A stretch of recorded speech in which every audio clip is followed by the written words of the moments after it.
नमस्कार विद्यार्थियों आज इस वीडियो चर्चा में हम चर्चा करेंगे ऐसे रोग के बारे में जो कि थोड़ा कष्टदायक होता है। हालांकि से हम बात करते हैं तो सभी रोग जो होते हैं वह कष्टदायक ही होते हैं, परंतु ये जो रोग होता है ये थोड़ा क्योंकि पाचन संबंधी से रिलेटेड होता है, पाचन तंत्र से रिलेटेड होता है, अतः यह ज़्यादा कष्टदायक होता है। यह जो रोग होता है जिसका हम नाम कहते हैं पेप्टिक अल्सर। ठीक है, इस रोग में इस कारण से होता है ये रोग क्योंकि इसमें जो हमारे पाचन तंत्र है, पाचन तंत्र में विभिन्न प्रकार की गड़बड़ियां हो जाती हैं। ठीक है, अब यह गड़बड़ी क्यों होती है? इसका गड़बड़ करने का मेन कारण होता है कि हमारी भोजन संबंधी गलत आदतें, है ना। हमारी जो भोजन से रिलेटेड जितनी भी गलत आदतें हम में हो चुकी होती हैं, उस कारण से यह जो पेप्टिक अल्सर का रोग होता है वह रोग होता है। इसको क्योंकि हमें कारण पता है, कारण के कारण ही उसका निवारण भी हो सकता है। हमारी जो आदतें हैं, यदि भोजन संबंधी आदतें यदि हम उनको ठीक रखें तो ये पेप्टिक अल्सर का जो रोग होता है वह रोग नहीं होगा। हालांकि ये जो रोग है वो थोड़ा कष्टदायक ज़्यादा होता है, परंतु उसको ठीक करना भी उतना ही आसान तरीके से हो सकता है। क्या होता है इस रोग में? यह रोग हम आपको बार बार बोल रहे हैं, ये पाचन संबंधी रोग होता है। यानी कि जो हमारे शरीर में पाचन तंत्र होता है, उस पाचन तंत्र के दो मुख्य अंग होते हैं। ठीक है, एक अंग होता है आमाशय और दूसरा अंग होता है पक्वाशय। दोनों जो अंग हैं इसकी श्लेष्मक झिल्ली में जो है घाव हो जाते हैं। घाव होने के पश्चात इसके अंदर छोटे छोटे छिद्र हो जाते हैं आमाशय में। ठीक है, और इसके कारण से आमाशय के अंदर अत्यधिक तीव्र हो जाने के बाद में इसके अंदर बहुत सारी ब्लीडिंग्स होने लग जाती हैं, रक्त का स्राव होने लग जाता है आमाशय में ही। तब इसे बोलते हैं पेप्टिक अल्सर। यानी शुरू के स्टेज में जिसे आप बोलते हैं एसिडिटी हमें हो रही है ना। एसिडिटी का क्या तात्पर्य होता है? यानी कि हमारे शरीर के अंदर जो रस निकल रहा है, एसिडिटी निकलता है, जो कि हमारे शरीर के अंदर जो भोजन होते हैं, भोज्य पदार्थ जो हम ग्रहण करते हैं, वो उस भोज्य पदार्थ को ग्रहण करने के पश्चात जो जटिल यौगिक से सरल यौगिक में कन्वर्ट करते हैं, उसके लिए हमें रसों की आवश्यकता होती है, पाचक रस की आवश्यकता होती है। जैसे जठर रस है, पक्वाशय रस है, आमाशयिक रस है, ये विभिन्न तरह के रसों की आवश्यकता होती है। ये जो रस होते हैं जनरली जो होते हैं वो किसके होते हैं? एसिड फॉर्म में होती हैं। ठीक है, अब यह एसिड फॉर्म यदि हमारे शरीर के अंदर आमाशय जो पक्वाशय है उसी के अंदर रिएक्ट करे और उसके अंदर घाव पैदा कर दे, ऐसी स्थिति में जो रोग कहलाता है वो रोग क्या कहलाता है? पेप्टिक अल्सर का रोग कहलाता है। होता यह है कि हमारे शरीर के अंदर आमाशय होता है, उसके अंदर की तरफ, ठीक है, अंदर की तरफ एक लेयर सी बनी होती है, एक झिल्ली सी होती है। यह झिल्ली जो होती है वो आमाशयिक रस, जो आमाशय में स्त्रावण होता है, आमाशयिक रस जिसे बोलते हैं, उसको आमाशय से बचाती है। ठीक है, यानी स्वयं को स्वयं से बचाती है। जो उसके अंदर रस पैदा होता है आमाशयिक रस, वह आमाशय की दीवारों को पे असर ना करे, इसके लिए एक पतली सी छोटी सी लेयर होती है। इस लेयर को बोलते हैं आमाशय की रक्षात्मक झिल्ली, और इस रक्षात्मक झिल्ली को बोलते हैं म्यूकोप्रोटीन से बनती है। किससे बनी होती है ये? म्यूकोप्रोटीन से। ठीक है, आमाशय, हम वापस रिपीट कर देते हैं, दूसरी लैंग्वेज में तरीके से बता देते हैं। आमाशय में जो आमाशयिक रस से आमाशय को बचाने के लिए शरीर के द्वारा आमाशय में एक पतली झिल्ली का निर्माण होता है जो कि म्यूकोप्रोटीन की बनी होती है, जो आमाशयिक रस को आमाशयिक दीवारों पे रिएक्ट करने से बचाती है। उस झिल्ली का नाम क्या होता है? म्यूसिन होता है। ठीक है, वो झिल्ली किसकी बनी होती है? म्यूकोप्रोटीन की बनी होती है, और उस झिल्ली का नाम होता है म्यूसिन झिल्ली, है ना। मेरे ख्याल से आपको बात समझ में आ रही है। आमाशय की दीवार के ऊपर जो रक्षात्मक झिल्ली बनी होती है उसे हम बोलते हैं म्यूसिन। और ये म्यूसिन जो आमाशयिक रस जो कि कैसा होता है? एसिड फॉर्म में होता है, उससे हमारे शरीर के आमाशय को बचाती है। अब किसी भी कारण से, ठीक है, किसी भी कारण से जो ये म्यूसिन होता है, यह म्यूसिन हट जाता है, तो उस कंडीशन में जो आमाशयिक रस है वह आमाशय की दीवारों के ऊपर रिएक्ट करता है, उसके ऊपर क्रियाएं करने लग जाता है। रासायनिक क्रियाओं के फलस्वरूप उसके अंदर जो आमाशय होता है उसके अंदर घाव से उत्पन्न होने लग जाते हैं। अति होने पर, बहुत ज़्यादा तीव्रता होने के ऊपर उसके अंदर आमाशय और पक्वाशय की दीवारों के अंदर रक्तस्राव भी होने लग जाता है, क्योंकि उसके अंदर जैविक परिवर्तन होने चालू हो जाते हैं। घाव हो रहे है ना, घाव होने के कारण उसके अंदर कैसे परिवर्तन हो रहे हैं, जैव रासायनिक परिवर्तन भी होने लग जाते हैं। तो ऐसी स्थिति में इस प्रकार के जो रोग होता है उस रोग को क्या कहते हैं, पेप्टिक अल्सर का रोग कहते हैं। ये दो प्रकार के होते हैं। हमने आपको अभी क्या बताया, यह कहाँ पाए जाते हैं, आमाशय और पक्वाशय में। ठीक है, जो अल्सर पाया जाता है वो आमाशय और पक्वाशय में पाया जाता है। अल्सर का मतलब होता है घाव होना, सिंपल सी बात है। आमाशय अल्सर का मतलब होता है घाव होना, और घाव से धीरे धीरे, अति होने पे घाव से धीरे धीरे रिसाव होना। रिसाव किसका होगा, रक्त का होगा, है ना। तो ये मुख्यतः दो प्रकार के होते हैं। पहला होता है आमाशयिक पेप्टिक अल्सर। आमाशय पेप्टिक अल्सर वह अल्सर होता है जो आमाशय के ऊपरी भाग में होता है। ठीक है, आमाशय पेप्टिक अल्सर जो होता है वह आमाशय के कौन से भाग में होता है, ऊपरी भाग में होता है। इस ऊपरी भाग में HCl जो होता है, हाइड्रोक्लोरिक अम्ल जो होता है, यह हाइड्रोक्लोरिक अम्ल रिएक्ट करता है। रिएक्ट कैसे करेगा, सेम मेथड है कि जो म्यूसिन झिल्ली होती है, जो किसकी बनी होती है, म्यूकोप्रोटीन की बनी होती है, वह झिल्ली हट जाती है। ये झिल्ली क्या होती है, इसकी रक्षात्मक झिल्ली होती है। ये झिल्ली हट जाने के कारण से HCl जो होता है वह आमाशय के ऊपरी भाग, जिसे हम पायरुविक भाग कहते हैं, उस पायरुविक भाग के ऊपर रिएक्ट करने लग जाता है और उसमें जैव रासायनिक परिवर्तन लाता है। जैव रासायनिक परिवर्तन के कारण से उसके अंदर क्या होने लग जाता है, रक्तस्राव होने लग जाता है, घाव होने लग जाते हैं। घाव के पश्चात क्या होता है, रक्तस्राव होने लग जाता है, और इसी रक्तस्राव के कारण क्या बोलते हैं, उसको हम आमाशयी पेप्टिक अल्सर का नाम दिया जाता है। नेक्स्ट हम बोलते हैं पक्वाशी पेप्टिक अल्सर। पक्वाशी पेप्टिक अल्सर जनरली क्या होता है, गर्मी के दिनों में होता है ना। पक्वाशी पेप्टिक अल्सर जो होता है वह जनरली किस में होता है, गर्मियों के दिनों में होता है। और सबसे इंपॉर्टेंट बात, इन्वर्टेड कॉमा में आप लिख लीजिए, वह होता है भोजन न ग्रहण करने के कारण। अब भोजन न ग्रहण करने के कारण कैसे होता है, रस तो हमारा शरीर तो क्रिया कर रहा है ना, हमारे शरीर में जो रस निकलना है वो रस निकलता है। रस निकलने का मतलब है कि हमारे शरीर में जो पाचन तंत्र के लिए उपयोगी रस होता है, समय समय पर उसका सीक्रेशन होता है। आपकी सारी जो ग्लैंड्स हैं वो सही समय पर अच्छी तरीके से कार्य कर रही है। अब ये उचित तरीके से कार्य कर रही होती है तो क्या होता है कि आपके शरीर के अंदर से जो जितने भी तरह के पाचन तंत्र में जो रस का स्राव होना होता है वो होता है, परंतु भोजन नहीं होता है। ठीक है, आमाशय में भोजन नहीं है ना। अब चूंकि आमाशय में भोजन नहीं है तो वो क्या करेगा, वो तो रिएक्ट करेगा, उसका काम तो रिएक्ट करना है ना। वो रिएक्ट, उसको जो भी मिलेगा वो रिएक्ट करेगा। चूंकि उसके पास कुछ भोजन नहीं है आमाशय में, तो किस पे रिएक्ट करेगा, म्यूकोप्रोटीन पे रिएक्ट करेगा, म्यूसिन पे रिएक्ट करेगा। वो उसके ऊपर रिएक्ट करके उसको जो उसका कार्य होता है कठिन यौगिक को सरल यौगिक में कन्वर्ट करने का पाचन में, वह तो ना करके वो क्या कर रहा है, HCl, वह म्यूसिन जो होते हैं उसके ऊपर रिएक्ट करके उसके अंदर आमाशय के अंदर घाव पैदा करता है। तो ऐसे वाले जो पेप्टिक अल्सर होते हैं इसको बोलते हैं पक्वाशयी पेप्टिक अल्सर। अब हम देखते हैं कि जो पेप्टिक अल्सर होता है उसके लक्षण क्या क्या दिखाई देते हैं। सर्वप्रथम जो सबसे प्रमुख लक्षण होता है पेप्टिक अल्सर का वह होता है पेट दर्द। पेट दर्द कब होता है, पेट दर्द होता है भोजन करने के पश्चात।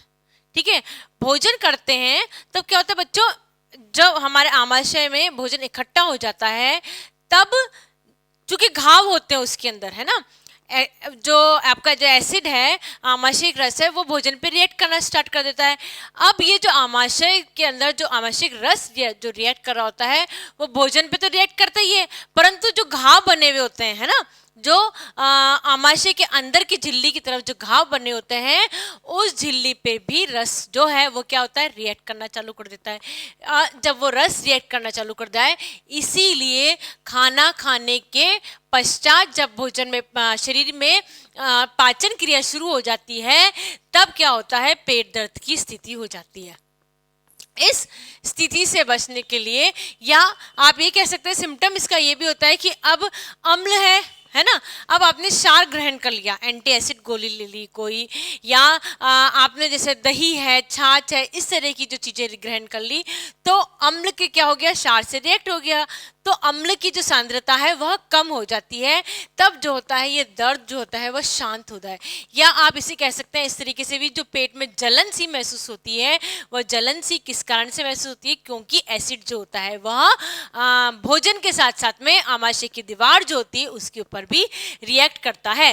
इस स्थिति में जब पेप्टिक अल्सर होता है तब लोहे का जो शरीर के अंदर जो आयरन के होता है, ये आयरन एक न्यूट्रिएंट होता है और ये न्यूट्रिएंट हमारे शरीर के अंदर कम मात्रा में आवश्यक होता है, परंतु क्या होता है उसकी जो महत्व होता है वो बहुत अधिक होता है। फिर भी जब पेप्टिक अल्सर होता है तब ये आमाशय, ये जो लोह तत्व होता है इसका अवशोषण नहीं हो पाता है या बहुत ही मिनिमम हो पाता है। साथ ही विटामिन बी और विटामिन सी, ठीक है, विटामिन बी और जो विटामिन सी है इसका भी अवशोषण नहीं हो पाता है। अब विटामिन सी किस काम आता है हमारे, विटामिन सी हमारे कार्य आता है, काम करने आता है, हमारी जो शरीर के अंदर जो रोगों से लड़ने की शक्ति होती है उसको बढ़ाता है ना, इम्यूनिटी पावर को इंक्रीज करता है। यह विटामिन सी अवशोषित नहीं हो पा रहा है। अब चूंकि विटामिन सी अवशोषित नहीं हो पा रहा है तो क्या है, लोगों से जो लड़ने की ताकत होती है वो भी खत्म हो जाती है। यानी आप सिंपल सी बात देखिए, एक आप खाना टाइम पे नहीं खा रहे होते हैं, उस कारण से क्या क्या नतीजे होते हैं, लोह तत्व कम हो गया, यानी हीमोग्लोबिन लेवल आपका होता है वो धीरे धीरे कम होता जाएगा, विटामिन बी विटामिन सी होते हैं वो कम होंगे, विटामिन सी के कम होने के कारण से जो आपको रोगों से लड़ने की शक्ति है वह भी कम हो जाएगी। और यदि इसकी तीव्रता होती है, किसकी, पेप्टिक अल्सर की, यदि पेप्टिक अल्सर की तीव्रता होती है तब रोगी को उल्टी आना, जी घबराना, चक्कर आना, इस तरह की जो बीमारियां होती हैं वह शुरू हो जाती हैं। एक सिम्टम इसका और है ना, एक लक्षण और है जो खास लक्षणों में से एक है, वह यह है कि खाने के पश्चात जो होता है पेट का फूलना दिखाई देता है। पेट कहते हैं ना हमारा फूल गया है ना, यानी उसके अंदर गैस भर जाती है, तो खाने के पश्चात पेट का फूलना भी इसके एक लक्षणों में से एक है। कारण, सबसे इंपॉर्टेंट कारण, सबसे मुख्य कारण जो है कि खाना समय पर नहीं लेना, खाने की जो संबंधी हमारी आदतें हैं वो हमने खराब कर चुकी होती हैं। कई बार क्या होता है बच्चों, हम आपको कहते हैं कि आप मॉर्निंग में, रात को आपने खाना खाया होता है 8 बजे, ठीक है, 8-9 बजे तक मैक्सिमम। इसके बाद में आप सुबह कॉलेज जाते हैं, कॉलेज आप, क्योंकि हमारी दिनचर्या ऐसी होती है कि हम कई बार लेट उठते हैं, early in the morning college होता है तो हम बिना खाए पिए चले जाते हैं। आप कॉलेज से घर जाने के बाद खाते हैं, ठीक है, या आप कॉलेज में जो कैंटीन होती है उसमें खा लेते हैं, टिफिन लाने का हम नहीं लेके आते, एक्स वाई जो भी कारण से। अब आप देखिए, हमने खाना कब खाया होता है, 9 बजे रात को, और हम दूसरे दिन कब खाना खा रहे होते हैं, 11-12 बजे। यानी कि आपका 9-9 12 घंटे, 15 घंटे जो आपका जो पाचन तंत्र है उसमें कुछ भी नहीं गया होता है, एक चाय गई होती, दूध हम लेते नहीं है, समझ गए आप। इतना लंबा टाइम पीरियड, 15 घंटे आपका आमाशय खाली है, और आपके आमाशय में कौन रिएक्शन कर रहा है, आपके आमाशय में जो आमाशयिक रस है वह रिएक्ट कर रहा है। आमाशयिक रस किस पे रिएक्ट करेगा, आमाशयिक रस रिएक्ट करेगा आमाशय की दीवारों पे, क्योंकि पेट में तो कुछ है नहीं, है ना, आमाशय में कुछ है नहीं, तो वो तो आमाशयिक रस आमाशयिक दीवारों पर रिएक्ट करेगा, और आमाशयिक दीवारों पर रिएक्ट करने के बाद क्या होगा, पेप्टिक अल्सर की जो बीमारी होती है यह पेप्टिक अल्सर की बीमारी हो जाती है। आगे बात समझ में आपको। इसलिए हमेशा कुछ समय में कुछ ना कुछ लेते रहना चाहिए। वंशानुक्रम यह भी होता है कि यदि किस घर में किसी को है तो ये वंशानुक्रम बीमारी के अंतर्गत आता है, कौन सा, पेप्टिक अल्सर बीमारी। उपवास का कारण हमने अभी आपको बताया। हम ये नहीं कहते कि उपवास नहीं रखने चाहिए, परंतु लंबे लंबे उपवास नहीं रखने चाहिए, बड़े जो बहुत समय के लिए उपवास नहीं रखने चाहिए। बहुत समय के लिए उपवास रखते हैं तो भी उसके रखने का एक तरीका होता है, आप बार बार पानी का सेवन करते रहें, जिससे जो आपका जो हाइड्रोक्लोरिक अम्ल है, जो एसिड है, वह जो है रिएक्ट ना कर पाए, वह न्यूट्रलाइज हो जाए, है ना। हम तो यही चाह रहे हैं, रासायनिक क्रिया के द्वारा वह न्यूट्रलाइज हो जाए। परंतु यदि कोई व्यक्ति लंबे समय तक उपवास रखता है, लंबे समय तक भूखा रहता है, तो वही होगा। अमाशय में कुछ गया नहीं है, अमाशय में कुछ न जाने के कारण से जो आमाशयिक रस है वो किस पे रिएक्ट करेगा? आमाशय की दीवारों पे रिएक्ट करेगा। मसाले युक्त भोजन से भी, क्योंकि बहुत ज़्यादा मिर्ची मसाले भोजन में हैं, इस कारण से क्या है? पेप्टिक अल्सर का रोग हो जाता है। और यह डराने की बात नहीं है, पर ये सत्य बात है कि पेप्टिक अल्सर का रोग अगर ध्यान नहीं दिया जाता है तो वो कैंसर रोग में भी कन्वर्ट हो सकता है। पेय पदार्थ की जब हम बात करें, पेय पदार्थ जैसे कि बहुत ज़्यादा चाय पीना, कॉफ़ी पीना या शराब का सेवन करना बहुत अति लिमिट में हो जाता है, तब जाके पेप्टिक अल्सर रोग हो जाता है। क्योंकि चाय कॉफ़ी से और में एसिडिटी का इंक्रीज हो जाती है। धूम्रपान करना या बहुत ज़्यादा मानसिक तनाव में आना। बच्चों, कई बार क्या होता है कि हम बहुत ज़्यादा मानसिक तनाव में आ जाते हैं किसी भी कारण से, तो उस मानसिक तनाव के कारण शरीर के अंदर जो ग्लैंड्स होती हैं वह बहुत ज़्यादा एक्टिव हो जाती हैं, है ना। और वो बहुत ज़्यादा एक्टिव होकर अपना बहुत ज़्यादा एक्टिवली काम करने लग जाती हैं।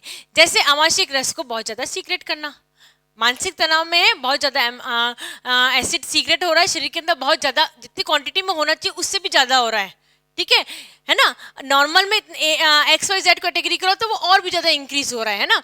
अब ये बहुत ज़्यादा इंक्रीज हो रहा है तो क्या हो रहा है? पेप्टिक अल्सर को के रूप में परिवर्तित हो जाता है। आमाशयिक रस में वृद्धि किसी भी कारण से हो सकता है ग्लैंड्स में कुछ प्रॉब्लम हो, तब आमाशयिक रस में वृद्धि हो जाती है ना। तो आमाशयिक रस में जो वृद्धि होती है उस कारण से अल्सर हो सकता है। कम वसा व कम प्रोटीन का भोजन का सेवन। वसा और जो प्रोटीन होते हैं, ठीक है, वसा और प्रोटीन जो अम्ल होता है उसको न्यूट्रलाइज करने में मदद करते हैं, है ना। आमाशयिक रस को न्यूट्रलाइज करने के अंदर, न्यूट्रलाइज मतलब एक होता है एसिड, एक होता है बेस, एक होता है न्यूट्रल। तो एसिड जो रिएक्ट करके हमारे आमाशयिक रस का, आमाशय की दीवारों पर रिएक्ट करके उसके अंदर घाव पैदा करता है, उसको न्यूट्रलाइज करने के लिए कौन मदद करता है? वसा और प्रोटीन, है ना। क्योंकि वसा को डाइजेशन होने में टाइम लगता है। अब चूंकि आप कम वसा ले रहे हैं, कम प्रोटीन को ग्रहण कर रहे हैं, तो क्या होगा? इससे आप पेप्टिक अल्सर बढ़ने की या पेप्टिक अल्सर होने की संभावनाएं बढ़ जाती है। रक्त परिसंचरण तंत्र में यदि किसी प्रकार की गड़बड़ी हो रही है, ये जनरली होती है 20 से 40 साल की उम्र में, है ना। यदि किसी कारण से गड़बड़ होती है तब भी पेप्टिक अल्सर बढ़ने की संभावना होती है। और सबसे इंपॉर्टेंट लास्ट पॉइंट है म्यूसिन की कमी। म्यूसिन क्या होता है? म्यूसिन होता है आमाशय की रक्षात्मक झिल्ली, जो कि किसकी बनी होती है? म्यूकोप्रोटीन की। अब यह झिल्ली जो होती है वह किसी भी कारण से कम हो जाती है, पतली हो जाती है, या वो उसमें छेद हो जाते हैं, तब निश्चित रूप से जो पेप्टिक अल्सर नामक का जो रोग है यह रोग हो जाता है। अब रोग हो गया, ठीक है, क्या हम इसका उपचार कर सकते हैं? बिल्कुल। इसका उपचार हम किस तरीके से कर सकते हैं कि हमें इस तरीके का भोजन, उपचारात्मक जो न्यूट्रिशन में हमें इस तरीके का भोजन देना है जिसमें कि एसिड ना हो। हम एसिड तो खिलाते नहीं है, तो कौन से होंगे जिसके अंदर एसिड ना हो? जो चाय है, जो कॉफ़ी है, जो शराब का सेवन है, जो धूम्रपान का सेवन है, इस समय पूरी तरीके से निषेध होते हैं, बिल्कुल मना होते हैं इस समय। क्यों? क्योंकि यह एसिडिटी को इंक्रीज करते हैं। ऐसे कोई भी पदार्थ, भोज्य पदार्थ, जिनके के द्वारा एसिडिटी इंक्रीज होती है, ऐसे भोज्य पदार्थ पेप्टिक अल्सर के उपचारात्मक न्यूट्रिशन में बिल्कुल वर्जित होते हैं। दूसरी बात, ऐसा भोजन देना चाहिए, एक तो भोजन की जो क्वांटिटी है भले ही वो कम होनी चाहिए, परंतु हर थोड़े टाइम बाद, समय समय पर व्यक्ति, रोगी जो होता है, उसको भोजन देना चाहिए। व्यक्ति को कुछ कम अंतराल में भोजन देने पे उसका जो होती है उसकी क्षुधा शांत हो जाती है। एसिड जो होता है उसको रिएक्ट करने के लिए आमाशय की दीवारों के अलावा भी कुछ चीज़ें मिलती है। इस समय उसका जो सारा कंसंट्रेट होता है वो किस पे होता है? जो भोज्य सामग्री आमाशय में होती है उसको सरल यौगिक में कन्वर्ट करने के लिए आमाशयिक रस कार्य करता है, आमाशय की दीवारों पे कार्य नहीं करता है। इस समय जब वसा का और जो प्रोटीन होता है, इनका जो क्वांटिटी, जो हमारी जो डाइट होती है उस डाइट में इंक्रीज कर देनी चाहिए। वसा और प्रोटीन को जो इंक्रीज करने से जो दीवारें होती हैं, आमाशय की दीवारें होती हैं, उसको क्या होता है, म्यूकोप्रोटीन बनाने में आसानी होती है। म्यूकोप्रोटीन किसका बना होता है, बटा हुआ प्रोटीन का ही बना हुआ है ना। जब वो दीवार पूरी प्रोटीन की बनी होती है, जो ये म्यूसिन झिल्ली होती है वो प्रोटीन की बनी होती है, रक्षात्मक झिल्ली होती है, तो उसका धीरे धीरे धीरे निर्माण चालू हो जाता है। और निर्माण चालू होने के बाद में जो आमाशय है उसकी जो आमाशय रस की जो दीवार है, आमाशय रस की जो है वो आमाशय की दीवारों पे रिएक्ट नहीं करता है। समझ में आ गया आपको? यानी हमारे को टोटली जो ध्यान रखना है वो हमारे भोजन संबंधी आदतों पे रखना है। लंबे समय तक भोजन नहीं खाना, ऐसा नहीं करना चाहिए। लंबे समय तक उपवास रखना, ऐसा नहीं करना चाहिए। यह सब आदतें यदि सुधार दी जाए तो यही इस जो पेप्टिक अल्सर है उसका उपचार होता है। नो डाउट अगर बहुत ज़्यादा सीवियर पेप्टिक अल्सर होता है तो एंटी एसिड की गोलियां हैं, दवाइयाँ, डॉक्टर्स के पास जाना ही पड़ेगा, परंतु लिमिट में है तो हम भोजन के द्वारा पेप्टिक अल्सर जो है उस बीमारी को आसानी से दूर कर सकते हैं।